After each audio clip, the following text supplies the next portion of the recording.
Noong namatay ang lola ko, 3 gabi akong nagbantay sa lamay. Doon ko naranasan ang pinakanakakatakot na pangyayari sa buhay ko. Sa tabi ng kabaong niya, laging may mga kandila. Ang napansin ko, kahit sabay-sabay silang sinisindihan, laging may isang kandila na mabilis maubos at laging parang pinapatay ng hangin. Kahit sarado ang pintuan at nakatakip ang lahat ng bintana. Isang madaling araw, mga bandang 3:00, nag-iisa lang ako nagising. Tahimik na tahimik at tanging tunog lang ng orasan at hampas ng bentilador ang maririnig. Biglang lumiwanag ang apoy ng kandila. Masyadong malaki at parang kumakaway. Doon ko nakita na parang may anino ng taong nakaupo sa tabi ng kabaong. Kinusot ko ang mga mata ko dahil baka guni-guni lang. Pero nang bumukas ang pinto, parang pumasok ang isang babae na nakaputing damit. Humahagulgul siya ng iyak. Nakayuko at naupo mismo sa tabi ng kabaong. Akala ko kamag-anak na dumalaw. Kaya nilapitan ko at tinanong, "Sino po kayo?"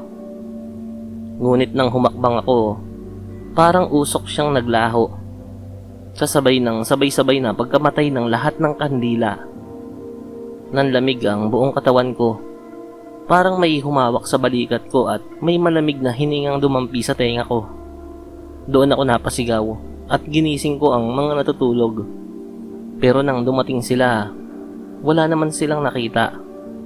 Mula noon, tuwing naaamoy ko ang kandilang ginagamit sa burol, hindi ko mapigilang maalala ang pangyayaring yon.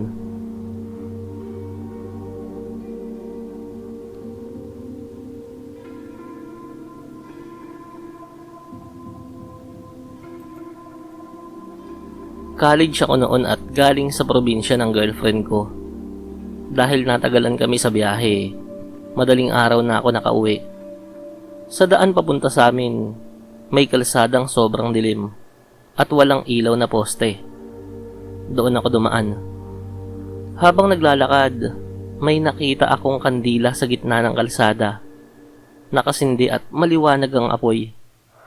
Nagtaka ako kasi wala namang bahay, kapilya o kahit tao roon.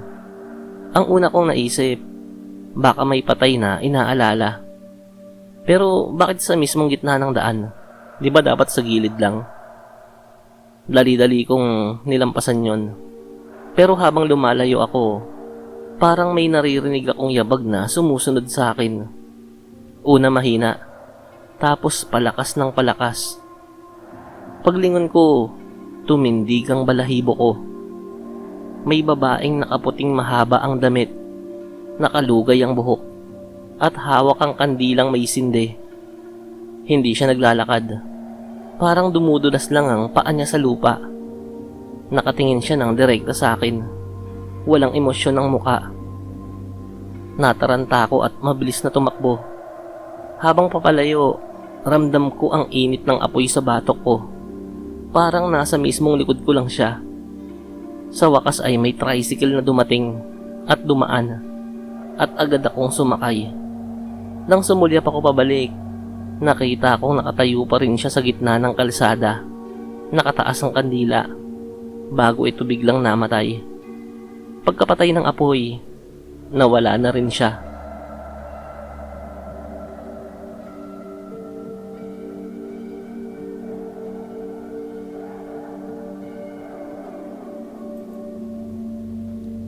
Matagal ko nang nakasanayan na tuwing gabi, bago matulog, nagsisindi ako ng kandila sa maliit na altar sa sala.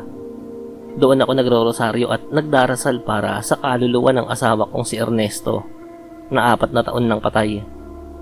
Isang gabi, habang nagdarasal ako, napansin kong kakaiba ang apoy ng kandila.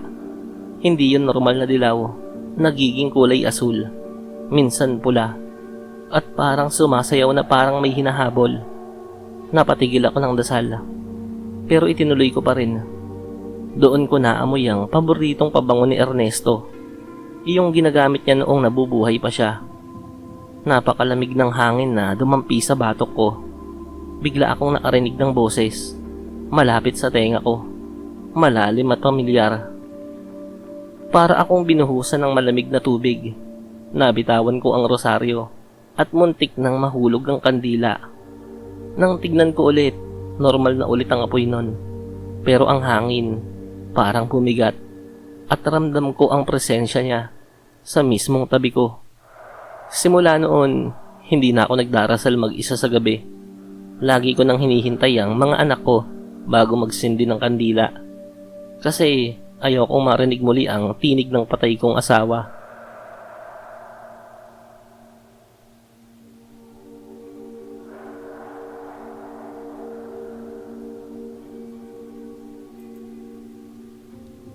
Mahilig akong pumunta sa simbahan tuwing may exam. Nagdarasal ako para humingi ng gabay. Isang gabi, 7:00 na noon, pumunta ako para magsindi ng kandila sa gilid ng altar. Kaunti lang ang tao sa simbahan noon at medyo madilim na ang paligid. Pagkatapos kong magsindi, may napansin akong matandang babae na nakaupo sa bangko sa likod.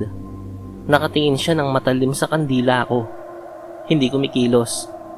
Dahil nahihiya akong makipagtitigan, lumayo ako. Pero habang naglalakad palabas, narinig ko siyang nagsalita ng mahina.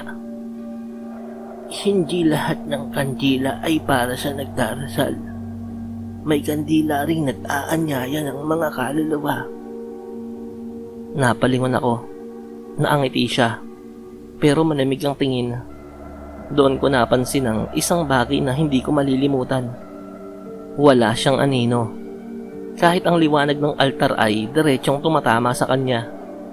Dali-dali akong bumalik para patayin ang kandila ko. Pero wala na itong apoy. Kahit kakasindi ko lang. Nang tumingin ako ulit sa bangko, wala na rin ang matandang babae. Hanggang ngayon, hindi ko alam kung anong klaseng nilalang siya.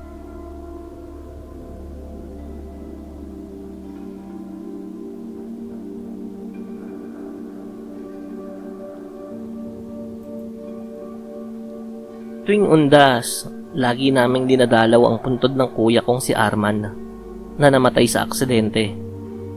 Madalas puno ang sementeryo tuwing ganitong panahon. Pero noong isang taon, gabi na kaming nakarating kaya kaunti lang ang tao.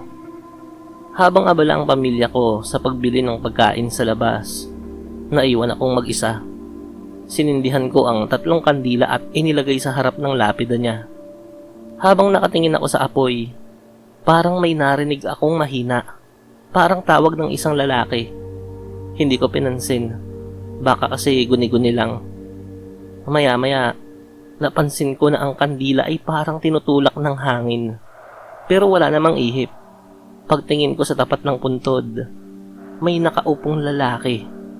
Medyo madilim kaya hindi ko maaninag ang muka. Pero ang tikas ng katawan niya at ang ayos ng buhok ay pamilyar. Ang kuya ko. Napabulong ako ng, Kuya?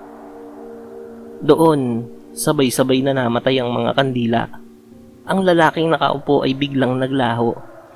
Naiwan akong nanginginig at hindi ko alam kung tatakbo ba ako o hihintayin na lang ang mga kapamilya ko. Kinabukasan, pagkagising ko, napansin kong may paso sa palad ko. Parang hinawakan ko ang mismong apoy ng kandila. Hanggang ngayon, iniisip ko kung senyalis ba yon ng pagbabalik ng kapatid ko o babala para huwag ko nang gambalain ang kaluluwa niya.